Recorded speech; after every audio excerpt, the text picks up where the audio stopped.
Support comes from the Missouri Forest Products Association, saluting Earth Day on April 22nd with an ongoing commitment to help offset carbon emissions with sustainable harvesting of Missouri forests. Details at choosewood.com.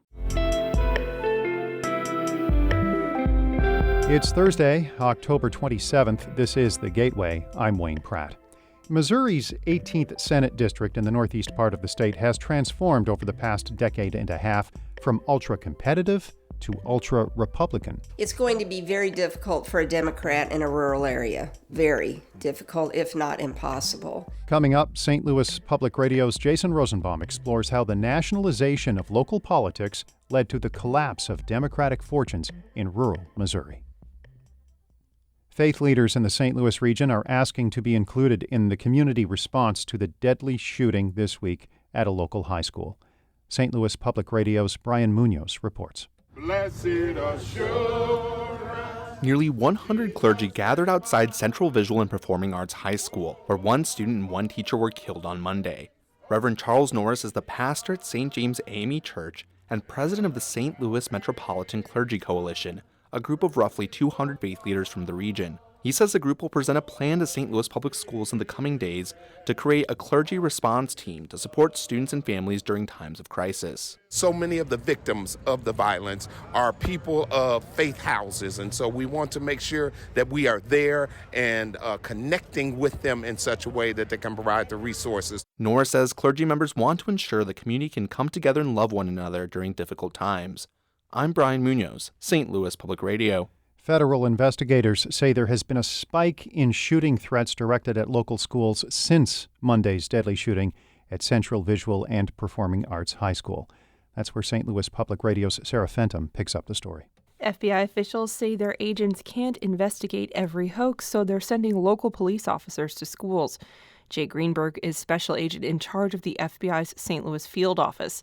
He says the hoaxes are usually easy to track down, but because law enforcement has to investigate every one, it means more police are in local schools. They are also seeing an increased armed presence every day in their school, regardless where they are across the metro region, which is leading to additional trauma for those students. Greenberg says one school had to initiate a lockdown after a threat on Tuesday. FBI investigators say since the Columbine High School shooting in 1999, it's common to see more local people making threats of shootings after one occurs in their region. I'm Sarah Fenton, St. Louis Public Radio. In other news, Missouri's Secretary of State is not expecting high turnout for next month's election. Jay Ashcroft does not have an official prediction for the November 8th vote, but he is expecting turnout to be around 20%. That comes as St. Louis County elections officials say requests for absentee ballots are lagging compared to the last midterm in 2018. Ashcroft says the decision by national political parties to not pump money into Missouri's U.S. Senate race could be dampening turnout expectations. I'm concerned that it's going to be less than 18. I just don't see the enthusiasm for any of our statewide races that we have right now. Unfortunately, I just don't see it. Hopefully I'm wrong. Ashcroft was a guest on Politically Speaking. That episode is at stlpr.org. The Federal Emergency Management Agency has approved more than $2 million for flood relief in St. Clair County following July's record rain. That includes more than $1 million in grants to eligible homeowners and renters. The money helps with uninsured and underinsured losses. Slightly more than $1 million in flood insurance claims have been processed. St. Clair County residents can still apply for aid at two disaster recovery centers in Missouri. One is at Rankin Technical College in St. Louis, the other at Centennial Commons in University City. Similar centers are expected to open tomorrow in St. Clair County. St. Charles wants Ameren, Missouri to pay $40 million to move the city's wells away from contaminated groundwater. The city alleges a utility substation is responsible for the contamination. The Post-Dispatch reports St. Charles is also asking federal regulators to force Ameren to pay for improvements at the city's water treatment plant. That could cost another $10 million to $20 million. An Ameren spokesperson would not comment on the demand for funding, but says the company would continue to work with the city to fix the issues. St. Charles officials say the drinking water is safe, but if Ameren does not pay for the upgrades, the city would have to take on the cost and pass it to water customers.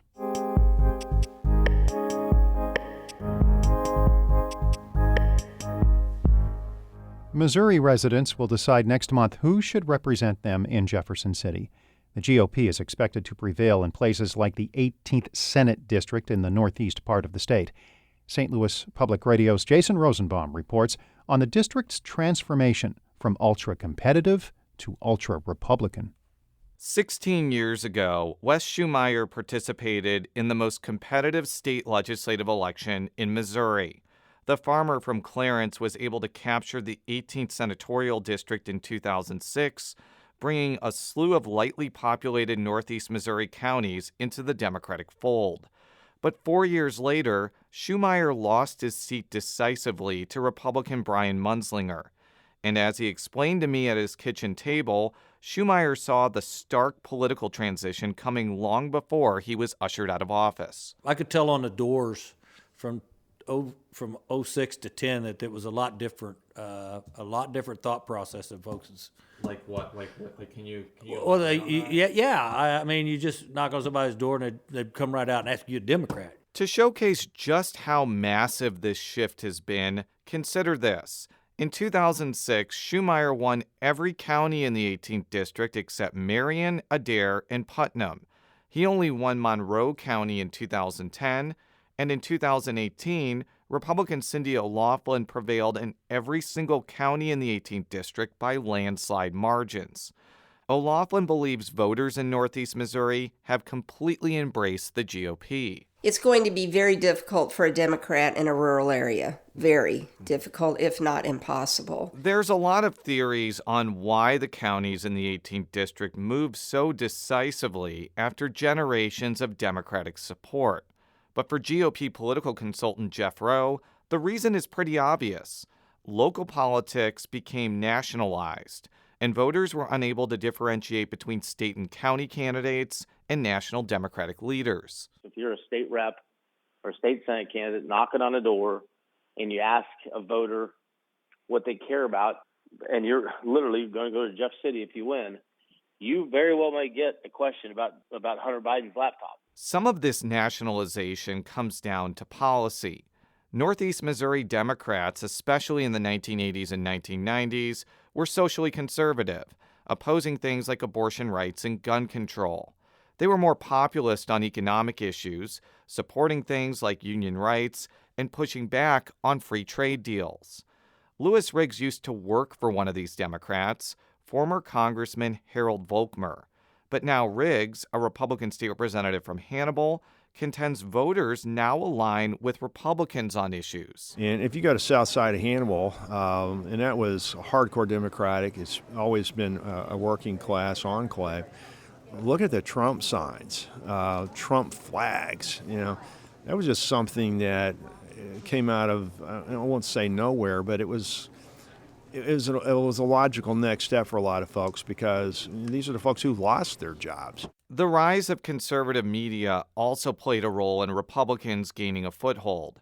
As local newspapers declined in financial strength and relevance, Hannibal Democratic voter James Abright contends outlets like Fox News and social media platforms like Facebook filled the void. I am convinced that Rupert Murdoch and his organization are killing the normal political, or they're part of what's killing the normal political process in America today through Fox News and all the propaganda they put out. Gay Phillips, a Democratic voter from Palmyra, says the new media environment influences how people think about politics. She relayed this anecdote about a conversation she had with someone about a current event. Her response to me is, the only thing I listen to is Tucker Carlson. Tucker knows what's going on. And I think my mouth probably dropped open. Missouri Democrats have been struggling to turn things around in rural parts of the state for years. And nobody has a clear answer or easy solution. But some Democrats have some suggestions.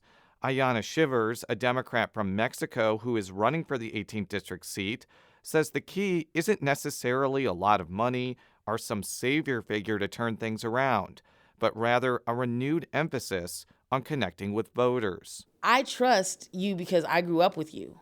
I don't trust the person or just a radio ad. There's widespread agreement that if Missouri Democrats continue to struggle in rural areas, they cannot win statewide elections. And unless Northeast Missouri voters become disenchanted with Republicans on a national level, it's likely Democratic woes will continue there in November. I'm Jason Rosenbaum, St. Louis Public Radio. Our Fred Ehrlich edited that report. The Gateway is a production of St. Louis Public Radio, a listener-supported service of the University of Missouri St. Louis. Music by Ryan McNeely of Adult Fur. I'm Wayne Pratt.